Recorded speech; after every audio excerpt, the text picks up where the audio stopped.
العالمين والصلاة والسلام على أشرف الأنبياء والمرسلين سيدنا وسندنا وطبيبنا وطبيب قلوبنا ومولانا محمد وعلى آله وأصحابه وعلماء ملته وأولياء أمته أجمعين.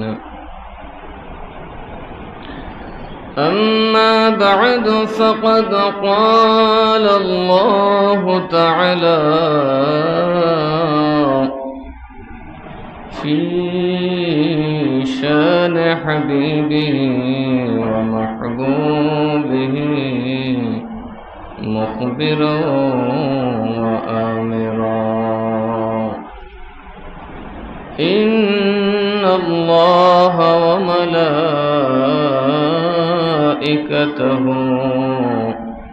يصلون على النبي يا أيها الذين آمنوا صلوا عليه وسلموا تسليما. اللهم صل على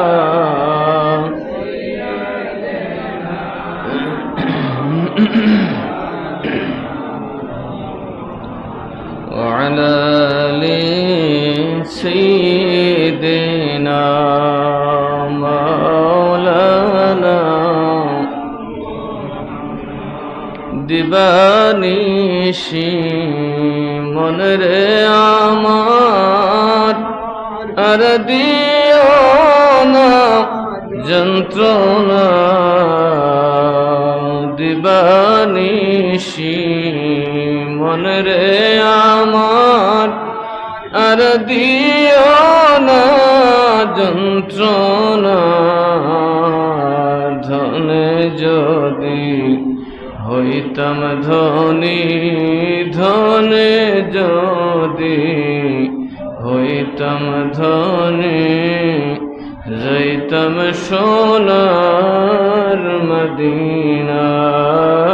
আল্লাহুম্মা সাল্লি আলা মাওলানা মুহাম্মদ وعلى آل سيدنا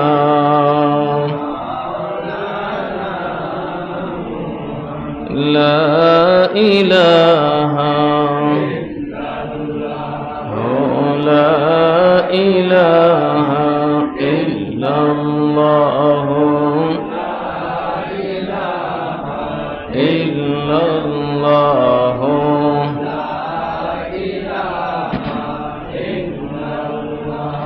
لا إله إلا الله محمد رسول الله صلى الله عليه وسلم. صلاة يا رسول الله عليكم سلام يا حبيب الله مهما محتاجت حاجت المدد يا غوث اعظم سيدا صلاة يا رسول الله عليكم سلام يا أعوذ أعوذ بالله من الشيطان الرجيم بسم الله الرحمن الرحيم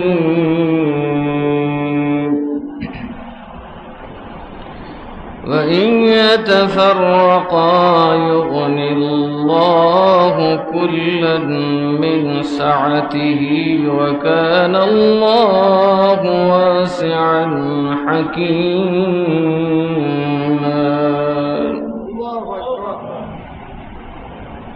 ولله ما في السماوات وما في الأرض ولقد وصينا الذين أوتوا الكتاب من قبلكم وإياكم أن اتقوا الله وإن تكفروا فإن لله ما في السماوات وما في الأرض وكان الله غنيا حميدا ولله ما في السماوات وما في الأرض وكفى بالله وكيلا إن يشأ يذهبكم أيها الناس ويأتي بآخرين وكان الله على ذلك قديرا من كان يريد ثواب الدنيا فعند الله ثواب الدنيا والآخرة وكان الله سميعا بصيرا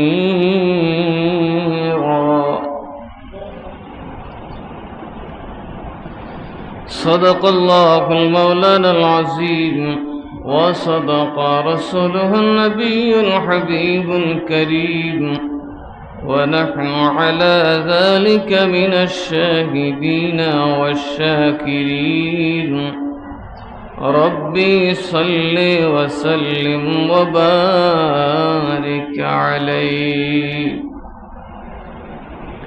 معزز محترم মুসল্লিয়ান কিরাম رحمنا ورحمكم الله السلام عليكم ورحمة الله وعليكم السلام ورحمة الله وبركاته মহান আল্লাহ তাআলা পবিত্র মাস পবিত্র সময়ে পবিত্র দিনে তার ইবাদত করার জন্য আমাদেরকে সুযোগ দিয়েছেন সামর্থ্য দিয়েছেন সকলে উচ্চ আওয়াজে করি আলহামদুলিল্লাহ আল্লাহ তাবারক ওয়া তাআলা যেন আমাদেরকে নির্ভুলভাবে তার ইবাদত করার তৌফিক দান করেন এবং দয়াবশত কবুল করেন সবাই করে আল্লাহুম্মা আমিন। আমরা গত জুমায় আলোচনা করেছিলাম যে আমাদের সমাজে বিয়ে সংক্রান্ত জটিলতাই বেশি না।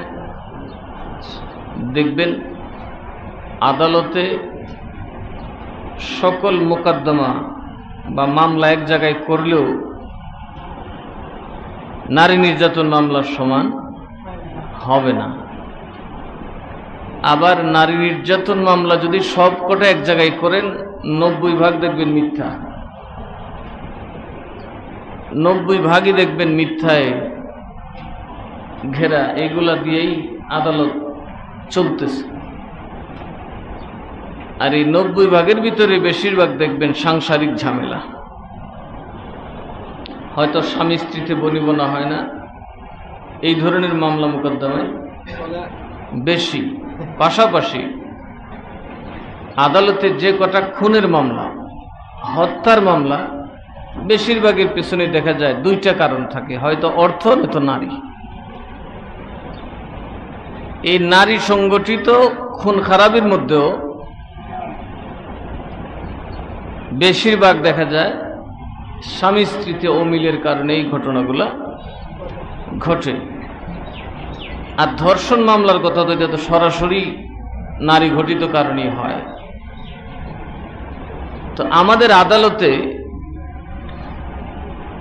সবচেয়ে বেশি মামলা নারী নির্যাতন, তাই না?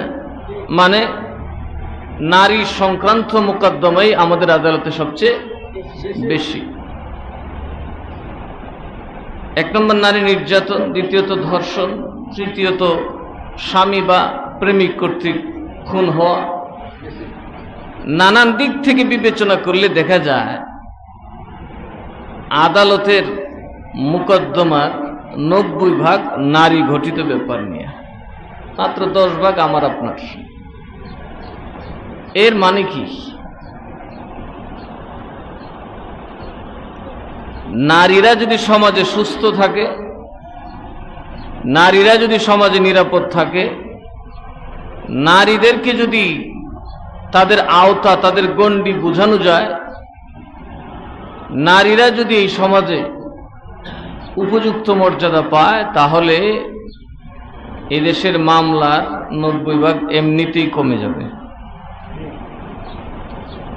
আর সেটা কমানোর জন্যই আমার আপনার নবী পৃথিবীতে এসেছিলেন। আল্লাহর নবীর মদিনার রাষ্ট্র থেকে হযরতে মাওলা আলী কাররামাল্লাহু ওয়াজহুল কারীমের শাসন পর্যন্ত 30 বছরে কোনো ধর্ষণের ঘটনা ঘটে নাই, কোনো ডাকাতির ঘটনা ঘটে নাই, এই যে কোনো খুনের ঘটনা ঘটে নাই। এতটাই নিরাপদ ছিল যে হযরত ওমর রাদিয়াল্লাহু তাআলা আনহুর সময়ে দীর্ঘ শাসনকালে মাত্র হাতে গোনা কয়েকজন মানুষ মদ পানের শাস্তি পেয়েছিলেন, আর কোনো শাস্তি দেওয়ার মানুষ পাওয়া যায় না। এত সুন্দর নিরাপদ সমাজ গড়েছিলেন যে নবী, আর নবীর সাহাবাই কেরাম, আমরা মুখে তাদের নাম অত্যন্ত শ্রদ্ধার সাথে নিলেও তাদের কর্মের কোনো বাস্তবায়ন আমাদের চরিত্রে নাই। এই জন্যই নবীজি বলেছেন, মা আনা আলাইহি ওয়া আসহাবি, যারা আমি এবং আমার সাহাবীদের আদর্শ লালন করবে তারা জান্নাতে যাবে। তারা কোথায় যাবে? তাদের জান্নাত কেউ ঠেকাইতে পারবে না। তো আমরা না নবীর আদর্শের খবর রাখি, না সাহাবায়ে কেরামের আদর্শের খবর রাখি। আমরা এমন এক মুসলমান, বিশেষ করে বাংলাদেশের পরিস্থিতি বলি, দুমুঠো ভাত পেলে এটাই আমার মকসদ হয়ে যায়, সেখানে আর কোনো কাজ দেখার আমার কোনো সময় নাই। আছে না এরকম? আমাদের কাছে যেন মনে হয় খাবারটাই মুখ্য, আমাদের কাছে যেন মনে হয় দুটা কড়ি মুখ্য, যে কটা টাকা পেলাম বাস সেখানে সব চলে গেলাম। কিন্তু যেখানে আদর্শের চর্চা হয় সেখানে কারোর উপস্থিতি নাই। কত তাল বাহানা, আমার সময় নেই, আমার এই নেই, আমার সেই নেই, আরো কত কিছু। এতে করে আমরা জান্নাতের দিকে তো যাবই না, বরং জাহান্নামের দিকে অতি দ্রুত ধাবমান হয়ে যায়। এই কোরআন নারীদেরকে সর্বোচ্চ নিরাপত্তার জন্য যা যা দরকার সব বলেছে। পুরুষের একটা স্বভাব হলো বহু নারীতে আসক্ত হওয়া, এটা পুরুষের জাত স্বভাব। কি স্বভাব? কয়লা ধুইলে যাবে, তার জাত একদম মূল পর্যন্তই কালো।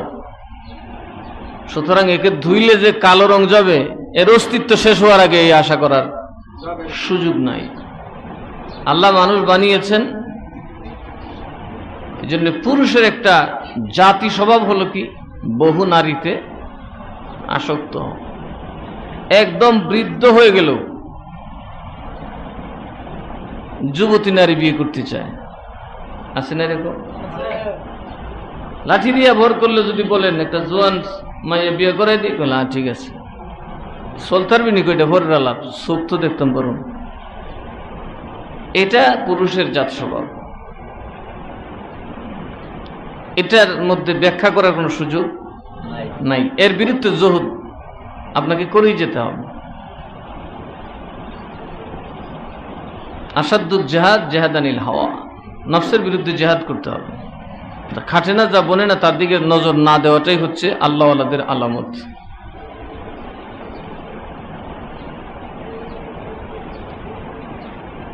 আর নারীদের একটা জাত স্বভাব আছে, সেটা কি? লোভ। কি? লোভ। এরা এই পরিমাণ লোভে পড়ে যা কল্পনাও করা যায় না, যে কারণে পুরুষ আর নারীর সম্মিলনে এই সকল অপরাধ সংগঠিত হচ্ছে।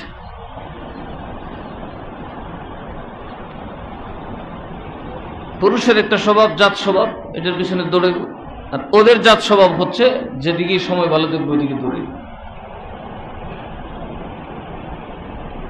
মহিলাদের আরেকটা, নারীদের আরেকটা জাত স্বভাব আছে, সেটা হচ্ছে প্রদর্শনী। কি? এরা নিজেকে মানুষের বা পুরুষের সামনে নিজেকে উপস্থাপন করতে খোলামেলা ভাবে খুব প্রাউড ফিল করে, গর্ববোধ করে। কথাটা কি মিথ্যা? শুধু বিয়ের অনুষ্ঠানে গেলে দেখবেন, আমি তো এখন বিয়ের দাওয়াত পেলে আমার কলজা কাঁপানি ধরে যায়, মাহবুদ আল্লাহ জানে। কারণ সেখানে মৌলবীরা গেলে তো মনে হয় যেন আমরা আসমানের কোনো জানোয়ার গিয়ে হাজির হইছি। কথা ঠিক না? দেখলাম কারোর মধ্যে কোনো পর্দা টর্দা বালাই নেই, আর মেকআপ বক্স তো এখন সস্তা, সিনাও জানে কোনটা বুড়ো আর কোনটা জোয়ান। কথা ঠিক না? যেই মহিলা কখনোই বুকরা ছাড়া বের হয় নাই, বিয়ের দিন আল্লাহ দিলে সাজ্জা সুজ্জা, সস্তা ইমিটেশনের অলংকার আছে, বোঝা যায় না তো, আরো নিজেকে যত প্রদর্শনীর ব্যবস্থা আছে সব করে। তার মানে নারীরা যদি সুযোগ পাইতো, খালি আমেরিকার মহিলার হাফ প্যান্ট পরতো না, সব মহিলা হাফ প্যান্ট পরে ঘুরত, হাফ প্যান্ট পরে সবাই ঘুরত। কারণ এটা তাদের জাত স্বভাব। কারণ এরা জানে আমার গায়ে যা আছে তাই সবচেয়ে দামি। একটা পুরুষকে বিভ্রান্ত করার জন্য সারা দুনিয়া দ্বারা জানা হবে, আমার গায়ে দেওয়া সেই রূপচর্চার মাধ্যমে তা করা যাবে। এই জন্য শয়তান সবসময় এদেরকে এটার উপর প্রভাব বিস্তার করে।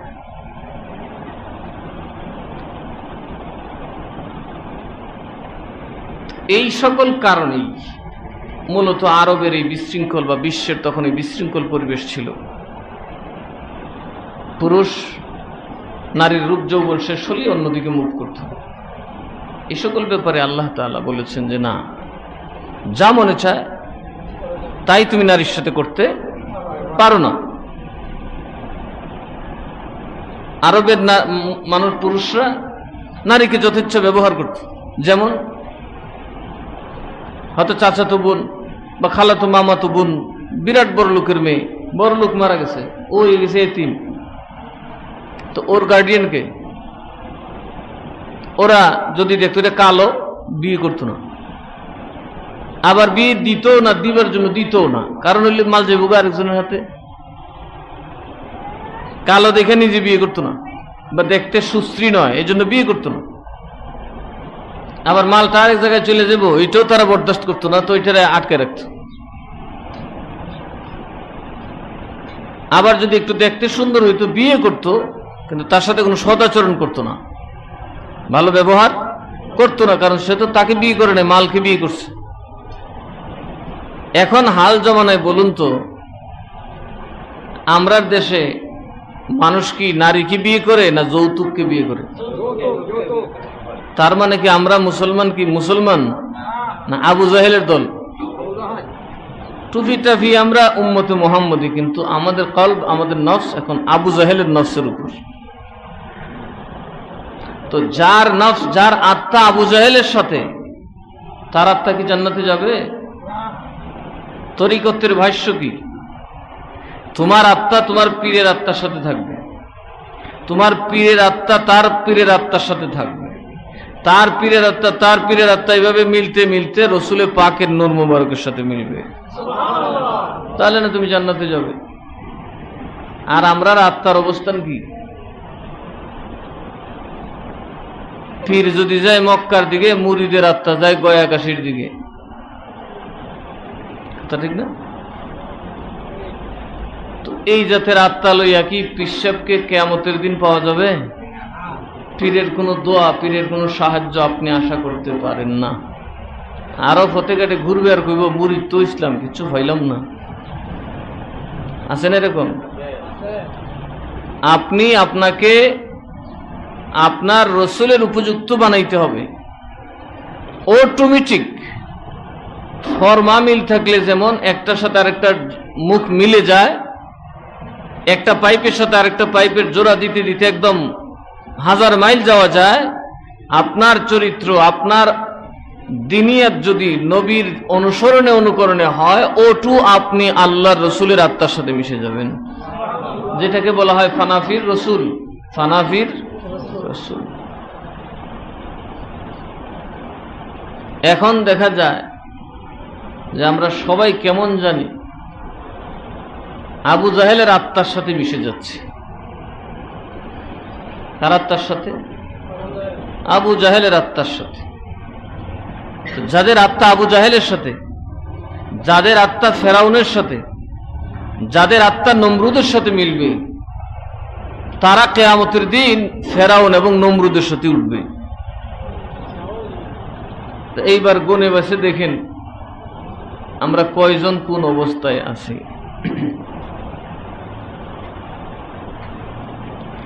ইসলামকে আমরা কোথায় রাখছি আর আমরা মুসলমান কোন জায়গায় আছি। সুতরাং আমাদেরকে প্রকৃত মুসলমান হইতে হবে। এই জন্য আমাদেরকে মাইয়ুতিল্লাহ ওয়ার রাসূল, আল্লাহ এবং রসুলের অনুসরণ অনুকরণ করতে হবে। এখানে কোনো আপোষ করা চলবে। এখন দোকানে বসে সিনেমা দেখা, সিনেমার দোকান চালানো, এটা কি রসুল মানা না শয়তান মানা? এটাতে বৈশা হা কইরা দেখা, এটা কি রসুল মানা না শয়তান মানা? ওইখানে তো মানুষ বেশি, তাই না? মানুষ বেশি না? আসলে আমাদের আত্মা এখন খেল তামাশার সাথে চলে গেছে। ওয়াজের মাহফিলও যারা খেল তামাশা করে ভাইরাল, ওয়াজ কি করলে পরের কথা, আগে গেলাম তার তামাশা দেখি। কিন্তু একজন বড় আলেম, একজন আল্লাহওয়ালা মুহাদ্দিস যদি আসে, সেখানে কেউ যাইতে চায় না। বাবা এটা কি কই বুঝি না। তো আমাদের এই সমস্ত আচরণ অবশ্যই বদলাতে হবে। মনে রাখবেন, বেহেশত কাউকে কেউ দিয়ে দিবে না। যার যার কবরে যেমন আপনাকেই শুইতে হবে, আপনার কবরে আর কেউ শুইবে না, তদ্রূপ যার যার বেহেশত যার যাকেই অর্জন করতে হবে, কারো বেহেশতে কাউকে দেওয়া হবে না। এই জন্যই মূলত আল্লাহ তাআলা এই কথা স্পষ্ট করে দিয়েছেন যে নারীর প্রতি এই ধরনের দৃষ্টি ইসলাম বরদাস্ত করে না। এবং আল্লাহ তাদেরকে ধমক দিয়েছেন, হুমকি দিয়েছেন, তোমরা যারা ষড়যন্ত্র করবে কৌশলে। কেমনে? কথা বলে না কেমনে? যেমন দেখেন, একজন হিন্দুস্তানে একবার একটা আইন ছিল না, কার জমি কতটুকু থাকবে, এর বাইরেও বেশি হলেই সরকার নিয়ে যাবে। তখন কিন্তু কেউ ছেলের নামে দিছে, কেউ মাইয়ের নামে দিছে, কেউ অন্যের নামেও দিছে। এরকম একজন ভদ্রলোক, তার সম্পদ নিয়ে উনি করছেন ফসাদ। উনি কি করতে পারেন? উনি তখন একজন আল্লাহওয়ালা মানুষ হিসেবে খ্যাত একজন ভদ্রলোককে বললেন যে আপনি তো আল্লাহওয়ালা মানুষ, আল্লাহওয়ালা বংশের লোক, আপনি একটা কাজ করেন, আপনারা তার গাদ্দারি করবেন না, একটা কাজ করেন, আমার জমিটা আপাতত আপনার নামে দিয়ে দিই, যেহেতু আমার ছেলে নাই, বা মেয়েও নাই, তো আপনি পরবর্তীতে আমার প্রয়োজনে জমি জমা বিক্রি করলে যখন আমার সীমার ভিতরে আসবে, এই জমিটা আমাকে আবার ফিরিয়ে দিবেন।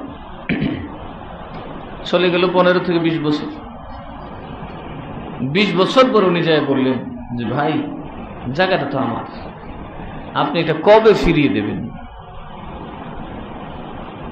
আপনি এটা কবে ফিরিয়ে দেবেন? তো ভদ্রলোক বললেন, আপনার জায়গা কখন হইল?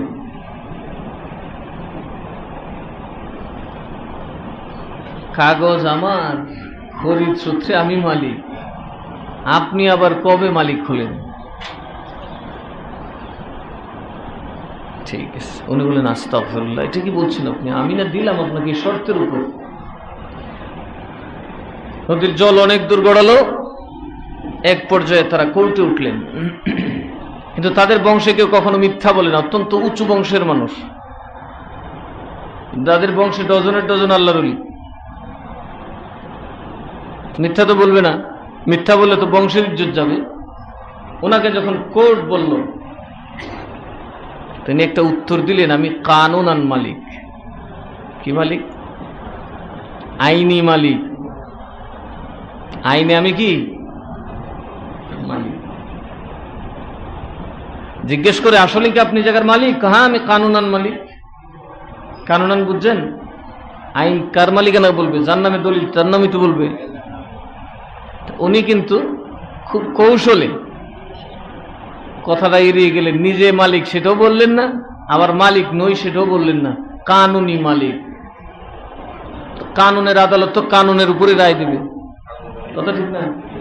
যখন উনি সকলের সামনে বললেন আমি কানুনি মালিক, ওই ব্যক্তিটা ছেড়ে দিলেন, বলে যান আপনি কানুন নিয়ে থাকেন। তো এটা কি চিটিং হয় নাই? কথা বলে না, চিটিং হয়েছে কিনা?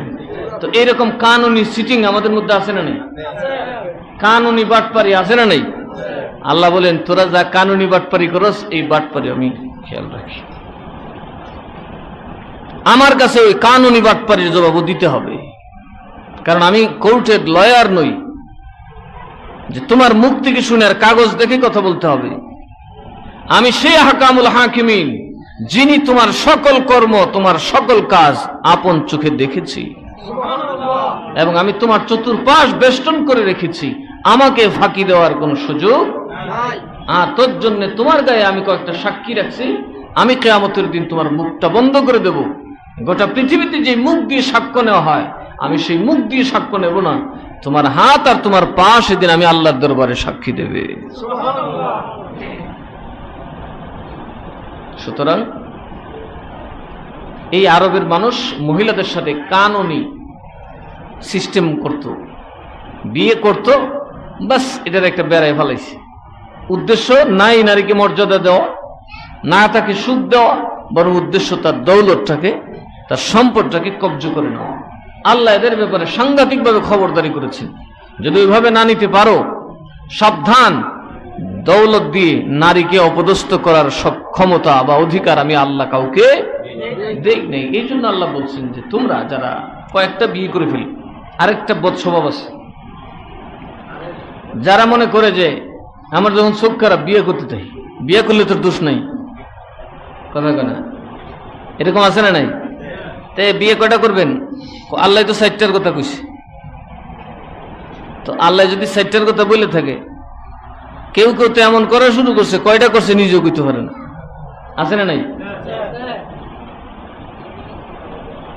আল্লাহ তাআলা এই ব্যাপারেও গত জুমাতে আমি আলোচনা করেছি যে তোমরা আসলে, মানুষ কখনোই ইনসাফ করতে পারে না, কারণ মানুষের কিছু কিছু বিষয়ের উপর তার কোনো অধিকার নাই। কাকে সে ভালোবাসবে, কাকে সে ভালোবাসবে সেটার উপর তার কোনো নিয়ন্ত্রণ থাকে না। আর মানুষ যেটা ভালো ওইটার দিকে একটু নজর যাবেই, চাইলেও তুমি নজর ফিরাইতে পারবে না। এই জন্য তোমরা যদি দুই বিয়ে করো, সঙ্গত কারণেই যার রূপ যৌবন বেশি তার দিকে তুমি অনিচ্ছা সত্ত্বেও ধাবিত হয়ে যাও। এই ক্ষেত্রে যদি তুমি ইনসাফ করতে না পারো, ইনসাফের বেলায় যদি তুমি তার মনে করো ভরণ পোষণ, তার শারীরিক চাহিদা, তার থাকা খাওয়া, তার যা প্রয়োজন, তা যদি তুমি বিন্দুমাত্র এদিক সেদিক হওয়ার আশঙ্কা থাকে, তাহলে তোমার জন্য দুইজন স্ত্রী গ্রহণ করার অধিকার নাই। আচ্ছা বলেন, এই বাংলাদেশে যারা বহু বিবাহ করে তাদের মধ্যে এটা আছে? এই ইনসাফ আছে? একজনকে দিব কুরের ঘর, আর একজনকে দিব রাজপ্রাসাদ, আছে না নাই? সুতরাং এই বিয়েগুলো তো হারাম। এগুলা শুধু হারামই না, এগুলা জুলুম। আবার আরেকটা সিস্টেম হলো, কিছু কিছু মানুষ আছে যা তার বউ পছন্দ হয়েছে না, এখন মোহরের ডর এটাতে তালাকও দেয় না, এরকম আছে না? লটকায় রাখছে, এরকম আছে না? লটকায় রাখে না? আল্লাহ ওই ব্যাপারও রায় দিয়েছেন যে তোমরা যদি চাও পরস্পরের সমঝোতা করে যার যার ঘরে উঠে যাও। এই সমঝোতার যদি সংসারে ঝগড়া হয় বা বনিবনা না হয়, আল্লাহর কথা হলো প্রথমে তোমরা একটা সালিশ ডাকো, অর্থাৎ আপনজন নিয়ে, বাইরের মানুষ না, ঘরের মানুষ নিয়ে তোমরা বারবার পরামর্শে বসো। কারণ যখন আল্লাহর বান্দা পরামর্শ করে তখন সেখানে আল্লাহর রহমত উপস্থিত থাকে। পরামর্শ করার পরে যেটা ভালো হয় তোমরা সেটা করো।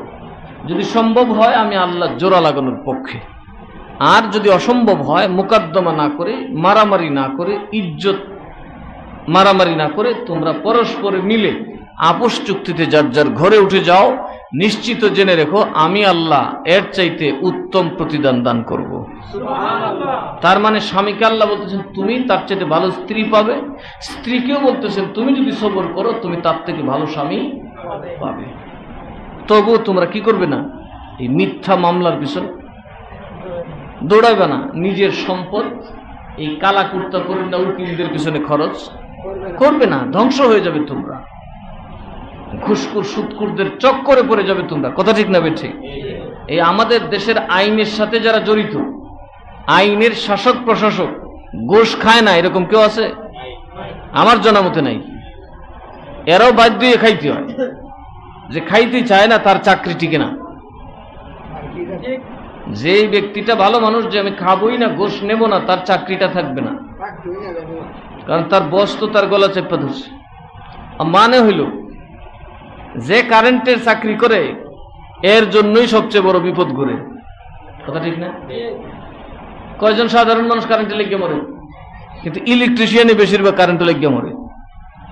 জনগণ যদিও আইনের ভাগকে আইনের চক্করে পড়ে কম, যারা আইনের চাকরি করে, যারা আইনের ধারক, এরাই বেশি আইনের সিফাত করে। কথাটা ঠিক না? আইন যারা বানায়, সংসদ সদস্য, ক্ষমতায় থাকার সময় বাঘ, ক্ষমতার থেকে পড়ে বিরোধী দলে গেলেই বিড়ালের চাইতে বাদ হয়ে যায়। কথা ঠিক না? যারা এক সময় আইন বানাইছে এরাই আইনের পেছে বুঝে আবার জেলও ঢুকছে। কেন? সেখানে স্বচ্ছতা নাই।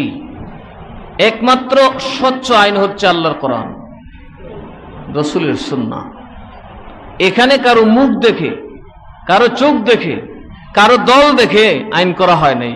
এটা সকল মানবের, কাফের, মুশরিক, মুসলমান, দুর্বল, শক্তিশালী, গরিব, ধনী, সবাইকে সমানভাবে মানবতার জন্যই আইন রচনা করা হয়েছে। এই জন্য একমাত্র একটা আইন বাস্তবায়ন হলেই এই পৃথিবীর সকল মানুষ নিরাপদে থাকবে। কিন্তু সেদিকে আমাদের কারো কোনো নজর, খেয়াল নাই। আমাদের দেশের যে অবস্থা, আমাদের দেশে তো সরকারের আইন ভিন্ন হলেও ইসলামী কানুন আমাদের পরিবারে পালন করতে কোনো বাধা আছে? কি বলেন, কোনো বাধা আছে? সুতরাং এই দেশে ইসলামের নামে জেহাদ করার ঘোষণা দেওয়া ফসাদের শামিল। কিসের শামিল? যেহেতু আমরা নির্বিঘ্নে আমাদের দ্বীনি কাজগুলা করতে পারতেছি, এই দেশে কেউ হেজাব পরলে কাউকে নিষেধ করা হয়? কি বলেন? কেউ নামাজ পড়লে বাধা দেওয়া হয়? কেউ ওয়াজ করলে নিষেধ করা হয়? কোরআন শরীফের তাফসীর করলে কাউকে জেলে নেওয়া হয়? এখন করতে করতে আমি উল্টা পাল্টা করলে তো কিছু করবো না? উল্টা পাল্টা কিছু করলে করবো না? আমি যদি এই দেশের আইনের সাথে লড়ি, এই দেশের আইন ভঙ্গ করি, তো আমাকে কিছু ধরবো, তো ধরবে না? এখন আমি কোরআনের কথা বলার ক্ষমতা আছে, অবশ্যই বলবো। এদেশের সরকার আমাকে বাধা দিতে পারে না, এটা এদেশের আইন, এটাও পাশ করা আছে যে বাংলাদেশে কোনো ধর্মীয় বাড়াবাড়ি বা ধর্মকে গলা চাপা দেওয়ার কোনো আইন নাই। ধর্ম যার যার করবে, পারিবারিকভাবে, সামাজিকভাবে ওরা যেভাবে মনে চায়, যেটা ব্রিটিশ সরকার থেকে মূলত চালু। ব্রিটিশ সরকার যখন এই দেশ গ্রহণ করলো, মুঘলদের সময় পর্যন্ত ছিল কাজী, মুসলমানদের সব সমাধান হইতো কোর্টে, আর ব্রিটিশরা সেটা আলিমদের উপর ছেড়ে দিছে যে আপনাদের ধর্মীয় ব্যাপারটা আপনারা সামলান, আমরা বিজাতি কোর্ট, আমরা এগুলো বুঝিও না, আমরা এটা করতে গেলে আবার দেশের মধ্যে একটা ধর্মীয় দাঙ্গা তৈরি হবে। ব্রিটিশরা চালাক না, যে যদি ধর্মীয় কোনো মুভমেন্ট তৈরি হয় তাহলে তো আমরা এই দেশে 3 দিনও থাকতে পারবো না, আমরা ধর্মীয় কোনো ঝামেলায় যাব না। ঠিক সেম সংবিধান হচ্ছে আমাদের সংবিধান, যেখানে আমাদের নেতারাও ধর্মীয় কোনো ঝামেলায় যাইতে রাজি না। এরা সম্পূর্ণ ধর্মীয় ঝামেলা থেকে আলাদা একটা সংসদ আমাদের দেশে আছে, এটা আমাদের উপর ছেড়ে দিছে। এটা আপনারা আলেমরার ব্যাপার, আপনারা সাই মোরামুরি করেন, সাই কিলাকিলি করেন, সাই বাহাজ করেন, যেমন তা করেন, এটা আপনাদের জনতা দেখবে। কথা ঠিক না ঠিক? এই জন্য আমাদের মাহফিলগুলোতে পুলিশের হ্যাঁও নাই, সেও নাই। কিন্তু ইদানিং কালে বিভ্রান্তির বাড়াবাড়ির কারণে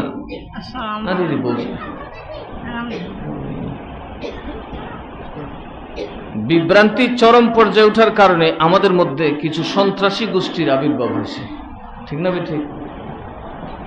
মুসলমানদের নামে কিছু দেশে বিশৃঙ্খল পরিবেশ সৃষ্টির পায়তারা চলার কারণেই মূলত এখন মাহফিল করতে গেলেও প্রশাসনের নজরদারিতে আনা লাগে। এটা ভালো, এটা খারাপ কিছু না। তো সব মিলে আমরা এই দেশে মুসলমান স্বাধীন না পরাধীন? আমাদের ধর্মে কোনো বিধিনিষেধ আছে? আমরাই পরিস্থিতি জটিল করতেছি, যে কারণে আমাদের সমাজে বসেও না, এগুলা শেষও করে না, আদালতে যেতে হয়, বছরের পর বছর মামলা কাটতে হয়, শেষ দেখা যায় দুজনের পকেট খালি। কথা ঠিক না? এজন্য ইসলামের রায় হলো, স্বামী স্ত্রীতে যদি তোমাদের বনিবনা না হয়, তোমরা পরস্পরে আপোষ করে ফেলো। আপোষ করলে আমি আল্লাহ বরকত বাড়িয়ে দেব। আর ঝগড়া ফসাদ করলে, খুন খারাপি করলে কি কোন? যে স্বামী নিজের স্ত্রীকে হত্যা করছে, স্বামী কি ভালো আছে নাকি তাই না শেষ? অথচ যদি আপোষে যাইতো, তুমি তোমার পথ ধরো, আমি আমার। যদি ওরা না পারে, সমাজ ডাকতো। আছে না পরিবারে মানুষ, আছে না নাই? দেখতেন সুন্দর করে সেপারেট করে দিত। যারা এই কাজগুলা করে মানুষের মধ্যে আপোষ মীমাংসা, আল্লাহ কিয়ামতের দিন তাদের উপর তার আরশ মুবারকে ছায়া দান করবেন। যে সকল মানুষের মধ্যে পরস্পরে আপোষ মীমাংসার চেষ্টা করে যায়, একদল মানুষ আছে না এরকম? হুজুর কিন্তু মসজিদে মুরুখ খায় ঘুমাইতে আছে, ওনার কোনো কাম নাই। অথচ একটা সাধারণ মানুষ, দুই গোষ্ঠী মারামারি লাগলে দৌড় লইছে, আরে দূর মুরামুরি করো না, থামো, দেখি তোমরা একটা আপোষ করে দেওয়া যায় কিনা। ওই মানুষের মর্যাদাটা যে ঘরে ঘুমায় তার থেকে অনেক বেশি। তার চরিত্র যদি শুদ্ধ হয়, তার অন্তর যদি পরিষ্কার হয়, তার উদ্দেশ্য যদি আল্লাহ এবং রসুলকে খুশি করা হয়, তবে সে কিয়ামতের দিন আল্লাহর আরশ মুবারকের নিচে থাকবে। তো এই জন্য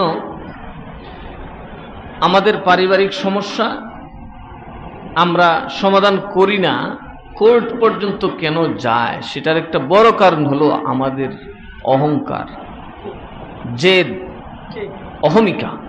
সারমুনা কথা কোন ঠিক না? এই সমস্ত জেদের কারণেই আমরা নিঃস্ব হয়ে যাচ্ছি।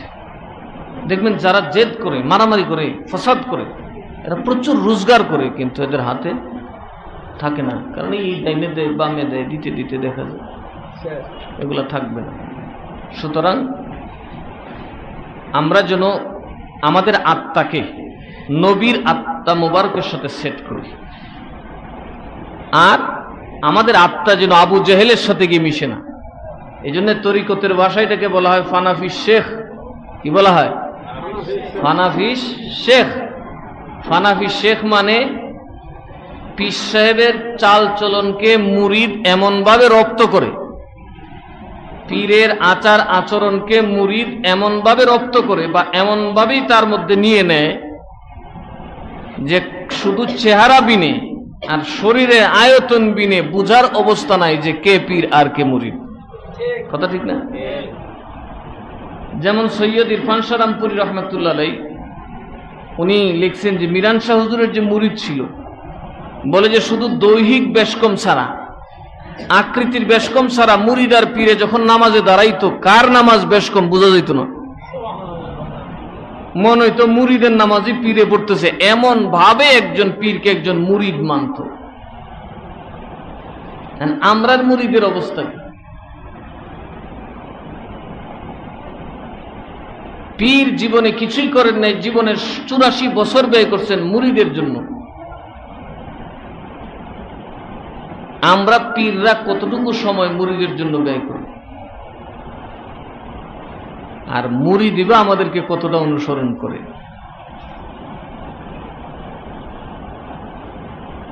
এই জন্য রসুলকে পীরের প্রতিটা আদেশ, প্রতিটা নিষেধ, যিনি সঠিক পীর তার কথা বলছি। যিনি কোরআনের উল্টা বলেন তিনি তো পীরই না, তিনি তো ইবলিসের বাপ। যে পীর কোরআন এবং সুন্নাহর সঠিক অবস্থাকে অনুসরণ অনুকরণ করে, মুরিদ পীরকে এমনভাবে আত্মস্থ করতে হবে যে এই জায়গাতে মুরিদ দ্বারায় নামাজ পড়লেও মানুষ সন্দেহ করতে হবে যে লোকটা কি ওই পীর সাহেব কিনা। তার কথা বলা, তার চলা, তার ফিরা, তার দোয়া, তার ব্যবহার সেম হতে হবে। তখন তাকে বলা হয় ফানাফি শেখ, মানে নিজের আত্মাকে শেখের আত্মার সাথে মিশিয়ে দেওয়া। যেমন চিনি পানিতে গেলে কি চিনির আকৃতি থাকে না পানির আকৃতি? তো তার অস্তিত্বটাই আছে না? মিষ্টি বিনে তাকে আর কিছু দিয়ে ধরার সুযোগ নাই। এরকম নবীজি এবং সাহাবায়ে কেরামের মধ্যে সম্পর্কটা এরকম ছিল। একমাত্র চেহারা আনোয়ার ছাড়া, দৈহিক অবয়ব ছাড়া বুঝাই যেত না কে নবী আর কে সাহাবী। আল্লাহর নবীর সাথে সাহাবায়ে কেরামের আমল এত নিখুঁত ছিল, এত মিশানো ছিল। এই জন্য সমস্ত সাহাবীদের আত্মা রসুল পাকের আত্মা মুবারকের সাথে কি মিশে আছে। এই জন্য কোন সাহাবীর বিরোধিতা করা মূলত স্বয়ং রসুল পাকের বিরোধিতা করা। একজন সাহাবীর বিরোধিতা করে আপনি কখনোই আহলে সুন্নাত হতে পারেন না। যে কোনো একজন সাহাবী, রসুল পাকের একেবারে পিছনের সাহাবী ওয়াহশী রাদিয়াল্লাহু তাআলা আনহুর প্রতিও যদি কারো কোনো বিরূপ ধারণা থাকে বা তাকেও অনুসরণ অনুকরণে যদি কারো কোনো দ্বিধা থাকে, তিনি অবশ্যই বাতিলপন্থী, আহলে সুন্নাত ওয়াল জামাত দাবি করতে পারবেন না। এটা রায়, ইসলামের রায়, এটা আহলে সুন্নাত বা কোনো দলের রায় না। কারণ সাহাবায়ে কেরামের আত্মা রসুলের আত্মা মুবারকে ফানা ছিল। এরই ধারাবাহিকতায় আস্তে আস্তে সিলসিলার মাধ্যমে, নবীর সঠিক অনুসরণকারীদের মাধ্যমে আমাদের পীর মাশায়েখ পর্যন্ত আসছে। ঠিক মুরিদের কাজ হবে পীরের সাথে পীরের কথা বা পীরের আচরণ এমনভাবে আত্মস্থ করা যাতে করে বোঝা যায় পীরে মুরিদে কোনো বেশ কম। যেমন দেখেন, মানুষ ব্যবহার দেখলে বলতে পারে বংশের পরিচয়, বলে না? ব্যবহারে তার মানে বুঝছেন আপনার আত্মা আপনার বাপের সাথে লাগানো আছে। কারণ সেখানে ভালোবাসাও আছে, অনুসরণও আছে না নাই? আপনি যা করেন আপনার সন্তান তার বেশিরভাগ আত্মস্থ করে। এই জন্য তার ব্যবহার দেখলে তার বাবার খবর বলতে পারে। কথা ঠিক না? তার আচরণ দেখলে তার বংশীয় আচরণ মানুষ বলতে পারে। তার একটা বড় কারণ আত্মার মিল। এই জন্যই আমাদের কি জহুদ করতে হবে, সাধনা করতে হবে, চেষ্টা করতে হবে যাতে করে আমরা আল্লাহ এবং রসুলের হুবহু অনুসরণ করি। এতে হবে কি, কিয়ামতের দিন আমাদের সকল আত্মা আল্লাহর নবীর সাথে ধাবমান হবে। কি হবে? নবীজির সাথে যাবে। আর যাদের আত্মা ফেরাউনকে অনুসরণ করছে, যাদের আত্মা নমরুদকে অনুসরণ করছে, তাদের দুনিয়াতে মাথায় যত টুপি থাকুক আর যত কোরআনই পড়ুক, তাদের আত্মা ফেরাউনের সাথে দল বাঁধবে, তাদের আত্মা নমরুদের সাথে যাবে। কারণ তারা ফানাফির নমরুদ, তারা ফানাফির ফেরাউন, তারা ফেরাউনের চরিত্র নিজের অস্তিত্ব বিলীন করছে। তাদেরকে দেখলে ফেরাউনকে মনে হয়, তাদেরকে দেখলে নমরুদকে মনে হয়, তাদেরকে দেখলে হামান কারুনকে মনে হয়। কথা কেনা আছে না নাই? কারণ চিনেন? কারণকে কৃপণ। আমি তো মোটামুটি সবার মধ্যেই কারণের চিত্র দেখি, ছেলে মেয়ের বেলায় না, দুনিয়াবি কোনো কাজে সেটা দেখা যায় না, কিন্তু দিনই কাজে যদি বলা হয় একটু সাহায্য করেন, তখন বোঝা যায় যে এরা কারুনের আত্মায়, কারণ মানে বিশ্ব কৃপণ, কারণের আত্মার সাথে এরা ফানা হয়ে গেছে। তো বলুন, কারণের আত্মার সাথে যাদের অন্তর ফানা হয়ে গেছে, বিলীন হয়েছে, তারা কি জান্নাতের আশা করতে পারেন? নবীজির হাদিস বুঝতে হবে। নবীজিকে সাহাবী বলছেন, নবীজি কিয়ামতের দিন আপনাকে পাবো কোথায়? নবী বলেন, যার সাথে যার ভালোবাসা তার সাথেই হাসর। তার মানে বুঝছেন, কারণ হৃদয়ে ভালোবাসা যার, হাসরের ময়দানে সঙ্গটা হবে তার। তো আমরা শুধু মুখে ভালোবাসা কাকে বলি? আমরা সন্তানকে ভালোবাসি না? তার একটা প্রমাণ আছে কি? আমাদের বাড়ি, আমাদের গাড়ি, আমাদের সব তাদেরকে দিতেছি, আমাদের সময়, আমাদের কষ্ট, মেহনত সব করতেছি। উদ্দেশ্য কি? আমার সন্তানটাকে মানুষ বানানো। কথা ঠিক না বেঠিক? কিন্তু আমরা নবীকে যে ভালোবাসি, তার কি প্রমাণ রাখলাম? নবীর দিনের জন্য আমি কি করলাম? ইসলামকে প্রতিষ্ঠিত করার জন্য জমিনে আমি কতটুকু ত্যাগ স্বীকার করলাম? যেই দিনের জন্য, যে আদর্শের জন্য, যেই নীতির জন্য আল্লাহর নবীর দান্দান মোবারক শহীদ, আল্লাহর নবীর গায়ের লোমের গোড়ায় গোড়ায় আঘাতপ্রাপ্ত, সেই কাজের জন্য আমি কি করতে পারলাম?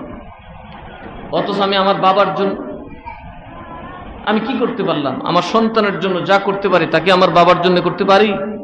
পারি না। তো বাপকে তো মানুষ এতটা দিতে পারে না যতটা তার সন্তানকে দেয়। তার মানে আমরা সন্তানকে ভালোবাসি, এটার একটা প্রমাণ আমাদের সব আমাদের সন্তানকে দিয়ে দেই। আর সাহাবায়ে কেরাম নবীকে ভালোবাসতেন, তার প্রমাণ বাসর ঘর থেকে বাইরে হয়েছেন একজন, নতুন বিবি রাইখা বাইরে হয়েছেন আরেকজন বিয়েই করছে না, জেহাদের ময়দানে গেছে, একবারে টকবকে যুবক, তাদের সামনে অনেক বড় ভবিষ্যৎ। 3000 সাহাবী, সামনে 2 লক্ষ মুশরিক দাঁড়িয়ে গেছে, 2 লক্ষ। এর একটা কথাই বলছে, আমরা রসুলকে ভালোবাসি, আমাদের জীবনটা রসুলের জন্য, আমাদের ভবিষ্যৎ, আমাদের অতীত বর্তমান যা আছে রসুলের জন্য। 2 লাখ নয়, 2 কোটিও যদি আসে 1 ইঞ্চি পেছনে যাব না, কারণ রসুলের কলিজায় আঘাত লাগবে। আর আমরা কি? আমরার অবস্থা কোন জায়গা? হায় আফসোস। আমরা বলি আমরা আমাদের নবীকে খুব ভালোবাসি, কিন্তু এটা এমন এক পর্যায়ের, একবারে সর্বনিম্ন পর্যায়ের যে ভালোবাসা, সেটার মধ্যে পড়ে না। পীর সাহেব মুরিদরে বলছে, একটু সাহায্য করো, মাদ্রাসায় করো, তোমার হাতে করো। তারপরেও যে জিনিস দেয় দেখলে চোখ কপালে উঠে যায়। আল্লাহ, এরা আবার বেহেশতে যাইবার দাবি করে, কিভাবে সম্ভব? তারপরেও তো নবীর আদর্শ সাথে রাখতে গেলে গন্ডারের চামড়া রাখতেই হবে। ইমাম তো এত সোজা না, ইমামের বদনাম বেশির মানুষে করে কি করে না? আচ্ছা, যিনি মসজিদের ইমাম, তার সমালোচনা সারা সমাজে করে না? ইমাম সব কয়জনের সমালোচনা করে? সইতে হবে। মুক্তাদি এক একটা এক এক রকম। আমাদের উপর দায়িত্ব দেওয়া হয়েছে নবীর পক্ষ থেকে কাজ করার জন্য। শত কিছুর পরেও আমরা আপনাদেরকে রাগ দেখাইতে পারি না, গোসা দেখাইতে পারি না, কারণ এটাই আমার ডিউটি। এই বলে প্রবোধ নেই, যা হোক কিছু তো পাওয়া গেল। কথা ঠিক না? নবীর প্রেম কিছু তো আছে। আচ্ছা, ভালো চাউল না দেখ ফুকে খাওয়ার হইলে দিছে তো একটা। আচ্ছা, যাই হোক, ঠিক আছে, দেখা যাক, চেষ্টা করে আরো ডেভেলপ করা যায় কিনা। মৃত্যুর আগ পর্যন্ত চেষ্টাটা করাই আমার শান বা আমাদের কাজ। পিছপা হওয়া যাবে না, আমাকে এই কথা বলা যাবে না, দূর আর হইতো না, সুদের ব্যবসা করে দিলাম মাদ্রাসা, আল্লাহকে ইউনূস নবীর দশা ধরুন। কার দশা? ইউনূস নবী 200 বছর দাওয়াত দিছে, মাত্র 22 জন মুসলমান হয়েছে। 3 দিনের এক ফেস লাগিয়া সব গেছে গেছে। ইউনূস নবীর উচিত গুসা, আরে কোন জাতির বেটা দাওয়াত দিলাম, এটা আমার রক্ত, আমি যে এত ওয়াজ করি, এত মুজিজা দেখাই, এরারে বার করবার লাগে, আর এরাই আমার সকালে কয়েকটা আর বিকালে কয়েকটা। উনি কইল, আল্লাহ আমি আর এই দেশে দাওয়াত দিব না, এরা বেহেস্ত যাচ্ছে জিমদমন দুজো হয়ে যায় বৈঠক, আমি আর দাওয়াত দিব না, আমি চলে যাব। আল্লাহ কই না, দরকার নেই, তোমার কাম তুমি করো। তোমার কাম, কথা কয় না, তোমার কাম তুমি করো, ওরার কাজ ওরা করো। তুমি আমার দিকে না তাকাবো, ওরার দিকে তাকাবো কেন? ওদের দিকে তাকানো তোমার কাজ না, তোমার কাজ আমি আল্লাহর দিকে তাকানো। কথা বুঝতে পারছেন কি বলছি? কখনোই তুমি নবীর দ্বীনের দাওয়াত দিতে গিয়ে মানুষের দিকে তাকাবে না, আমার দিকে তাকাবে। আল্লাহর নবী আল্লাহ কি কথা বলছেন, হাবিব আপনি আমার দিকে তাকান, আপনি আমার কাজ করছেন, করে যান, বাকিটা কি হবে সেটা আমি দেখবো, তাদের জবাব আপনাকে দিতে হবে না। মনে রাখবেন, একজন সঠিক পথের আশেখ, একজন আলেম, একজন পীর, তার কাজ সে করবে, কিয়ামতের দিন সিদ্ধান্ত আল্লাহর হাতেই থাকবে। এই জন্য আমাকে জবাবদিহি করতে হবে না। আমার কোনো দুর্বলতা থাকলে অবশ্যই জবাব দিতে হবে, আমার কোনো ভুল থাকলে, ত্রুটি থাকলে অবশ্যই জবাব দিতে হবে। আমি যদি দিনের কাজ আমার স্বার্থের জন্য করে থাকি, আর আমার স্বার্থ হাসিল করতে গিয়ে যদি সাধারণ মানুষ দিনের সুযোগ না পায় থাকে, তাহলে অবশ্যই আমাকে জবাবদিহি করতে হবে, পীরকে জবাবদিহি করতেই হবে, অন্যথা সেটা আমার ব্যাপার না। এখন ইউনূস নবী আল্লাহরে কইল, না আমি দিতামই না দাওয়াত। উঠছে যায় নৌকা, ঘটনাচক্রে এমন পরিবেশ হয়েছে, নৌকার মানুষ দূরে ফেলে গেছে সাগর, মাছের পেটে ডুইকিয়া মনে হয়েছে সর্বনাশ, আমি তো কাজটা ভালো করি নাই। এরকম আছে না? কথা বলেন, আছে না? একজন বুজুর্গ মানুষ আমাকে আফসোস করে বলল, আমার মনে জীবনটা শেষ। কইলেন কি? আপনার এই জন্য বলছি, আপনি বহুদিন আগে আমার বলছিলেন যে আমার লাইফটা হবে ইউনূস নবীর মতো। অর্থাৎ উনি বুজুর্গ বংশের হইল, উনি পীরগিরি করে নাই। মনে তো এটা তো আমি এই মানসি কথা বলে না, এর থেকে যাম গা আমেরিকা, কই যাবো? এখন কয় কি আমেরিকা যাওয়ার পরে আমার যে কি দোষ হইল, আমি এখন ফ্যান শার্ট না পড়লে তো জান বাঁচত না। কারণ বিয়ে করার সময় উনি ভুল করছে, উনি একটা দুনিয়াদার নারীকে বিয়ে করছে, সেটাকে বাধ্য করছে সন্তান সহ কোথায় যেতে, বাস খালাস। একটা কথা মনে রাখবেন, আল্লাহ তাআলার কথা হলো, নবী এবং রসুল কেমন ভাবে মানো যাতে বোঝা যায় তোমার আত্মা রসুলের অস্তিত্বে বিলীন। এটাকে বলা হয় ফানাফির শেখ। আর যখন কেউ ফানাফির শেখ হয়, তখন সেই যায় ফানাফির রসুল হয়ে। আর যখন কেউ ফানাফির রসুল হয়, তখন তার ঠিকানা অবশ্যই জান্নাতে হবে। এগুলোর ব্যাখ্যা তো অনেকে জানেই না, যে ফানাফির শেখ কি বা তাসাব্বুরের শেখ কি। এই দিকে এখন আর তরিকতের মানুষ নাই, এখন আছে লাফালাফি আর ঝাফাঝাফি। এখন মোটামুটি শাব্দিক পীরেই দেশ ভরে আছে। আমাদের মধ্যে এখন চর্চার কোনো সুযোগ বা ওই ধরনের কোনো খেয়াল নাই। আমরা সকলেই নায়ক গায়কদের মতো ভাইরাল হওয়ার জন্য বহুমুখী হয়ে উন্মুখ হয়ে আছে। কারণ এতে আমার দৌলত বাড়বে, মানুষ আমাকে নিয়ে কথা বলবে। এর চাইতে আমাদের উচিত ছিল আমরা কতটা রসুলকে অনুসরণে অনুকরণে সজ্জিত হয়েছি। সুতরাং আমি স্পষ্টত বলি, আমাদের কোনো কাজ নাই, কাজ একটাই হবে, আমি আমার গায়ের রং কতটা নবীজির রঙের মতো করতে পারলাম, আমি আমার অস্তিত্ব। এখন দেখেন পীরের মুরিদ ফ্যান শার্ট পরে না, নবীজি কি ফ্যান শার্ট পরছেন জীবনে? আমার প্রশ্ন, আপনি পড়েন, এটা দোষ না বা গুনাহ বলবো না, কিন্তু ওই যে নবীর রঙে রঙিন হতে গেলে নবী কি তাই পড়তেন? কখনো পড়েছেন? আমি সেটা পড়তে যাবো না। হ্যাঁ, অথচ ইরফান শাহ হুজুরের এক মুরিদ ছিল, সে সামার বাড়ির যায় বসে থাকত, সামার বাড়ি। তো হুজুর আসার পরে ওনার কিছু সম্ভ্রান্ত মুরিদরা বলল, এ খারাপ হয়ে গেছে। হুজুর জিজ্ঞেস করলো, কেন কেন? বলে যে হুজুর হে সামার বাড়িতে গিয়ে বইতে কেমন নষ্ট হয়েছে। নামাজ পড়ে গেছে আমার বাড়িতে বইতে। এরকম সজুর আল্লাহর ওলি তো, ওনারা তো আর আমরার মতো মন্তব্য করেন, ওগুলো ডাকো।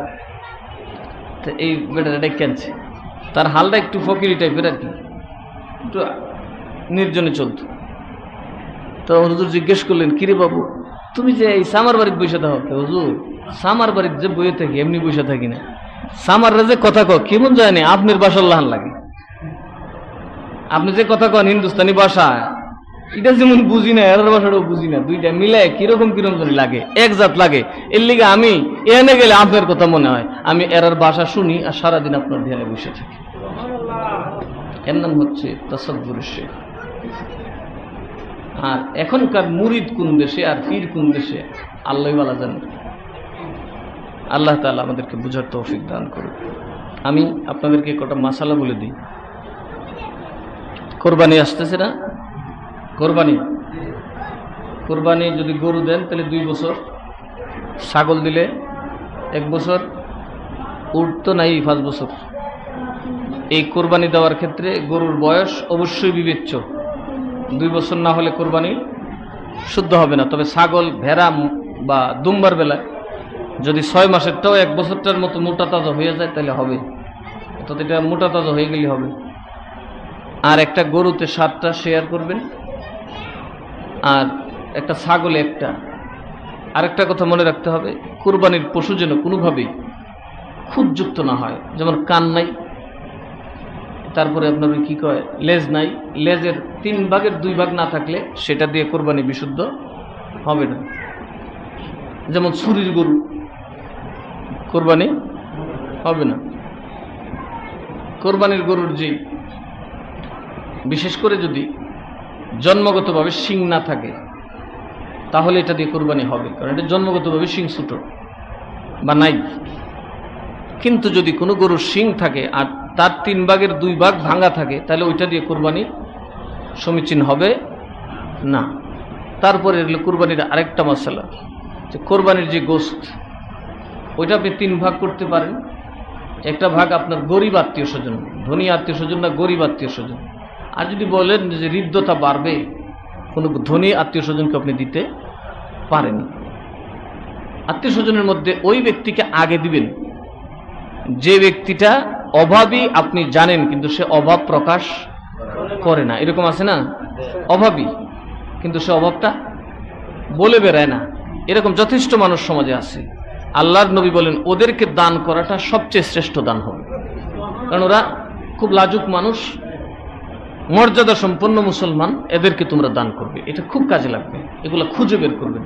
যে আপনারা বাইর করতে পারেন তো, আপনার স্ত্রীকে বললে সে বলে দিতে পারে, বা প্রতিবেশীকে বললে এটা বলতে পারে। কার চুলায় কি হয় মহিলারা জানে না? কি বলেন, জানে কি জানে না? কারণ মহিলা কিন্তু কথা ছেড়ে দিব, এটা থাকবো না। তো এইরকম আত্মীয় স্বজন যারা মনে করেন যে কুরবানি দেয় নাই, বলেও না, আপনার কাছে চায়ও না, ওই আত্মীয় স্বজনকে দেওয়া অত্যন্ত দামি কাজ। আরেকটা হচ্ছে মিসকিন। কি মিসকিনকে যারা মনে করেন আসতেছে আপনার কাছে কিছু চাইতেছে, ওদেরকে দেন। গরিব মানুষ আসে না, কোরবানির দিন আসে, ঘুরে দেখবেন, এদেরকে দিবেন। আবার অনেকে কয় এটা নিয়ে বেচালাক, যা মন চাতা করুক, তার মাল সে কি করবে তার ব্যাপার, এখানে আপনার কোনো সমস্যা নাই। তারপরে নিজের জন্য রাখেন, নিজের জন্য রাখবেন একবারে সবচেয়ে উত্তম যেটা সেটা। কারণ আপনি আপনার সন্তানকে যদি মর্যাদা না দেন, সন্তান একদিন আপনাকে মর্যাদা দিবে না। কথাটা বুঝতে পেরেছেন কি বলছি? আপনি কোরবানির গোশতের সবচেয়ে বেটার যেটা সেটা রাখবেন কার জন্য? আপনার পরিবারের জন্য। কারণ নয়তো আপনি তাকে মর্যাদা না দিলে সে একদিন আপনাকে মর্যাদা, কারণ যে বাপে পোলার লেগে পুকুরা বাইগন আনে, এই পোলাও কিন্তু একদিন বড় হইলে বাপের লেগে পুকুরা বাইগন আনবো, মানে জানে আব্বা এটা খায়। কাজে ছেলে মেয়েদের জন্য বা সন্তানদের জন্য সবচেয়ে ভালো যে বেটার মিট বা বেটার গোশত আছে এটা রাখবেন। 3টা ভাগ করবেন। আর কোরআন শরীফে যা বলা হয়েছে 3-এর ভিতরে আছে। এই নতুন পণ্ডিতরা যারা বার হয়েছে এরা নানান জাতের কথাবার্তা কয়, কথা বুঝছেন না? এরা নানান জাতের কথা কয়। তো আমরা বিরিয়ানি খাই না, বিরিয়ানি কি গোশত ছাড়া হয়? চাউল ছাড়া হয়। চাউল বিরিয়ানি মশলা আছে না? তো এক পণ্ডিত কয় বিরিয়ানি খাও কেমনে, তুমি গুছ খাইতেছো? এমনি কো তুমি গুছ খাও, চাউল খাও, ইতা খাও, ইতা খাও। এ আম্মক না কি গন? এই 3 ভাগই যথেষ্ট। এখানে আর কোরআন শরীফের আয়াত দিয়া মিসকিন এমন এমন এমন এমন এগুলো বলার দরকার নাই। আমরা যারা আছি অত্যন্ত সঠিক রাস্তার উপর আছি। আর যদি কারো অভাব দেখা দেয়, মনে করেন যে আপনি একাই কোনো রকমে কুরবানি দিয়েছেন, আপনার বাচ্চা কাচ্চা বেশি, ওরা হয়তো অন্য সময় পাবে না, প্রয়োজনে পুরা গোস্তটাই আপনি আপনার সন্তানদের জন্য রেখে দিতে পারেন, এখানেও কোনো আপত্তি নাই। কথা বলেন, এখানে কোনো আপত্তি নাই। আল্লাহ যেন আমাদেরকে বোঝার তৌফিক দেয়। সকলে বলে আল্লাহুম্মা আমিন। ইয়া নবী সালাম আলাইকা, ইয়া রাসূল সালাম আলাইকা, ইয়া হাবিব সালাম আলাইকা, সালাতুল্লাহ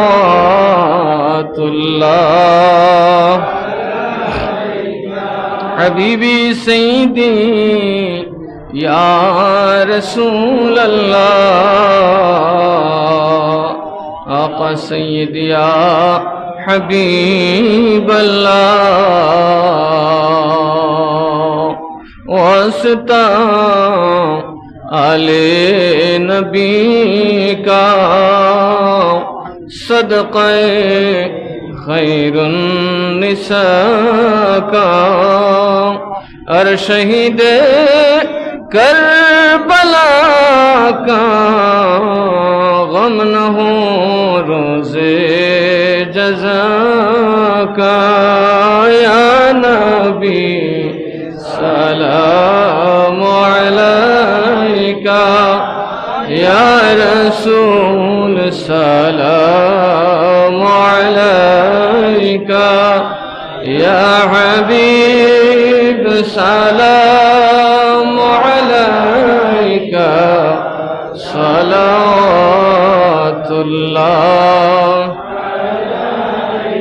मुस्तफ़ा जाने रहमत पेला को सलाम, शम्अ बज़ में हिदायत पेला,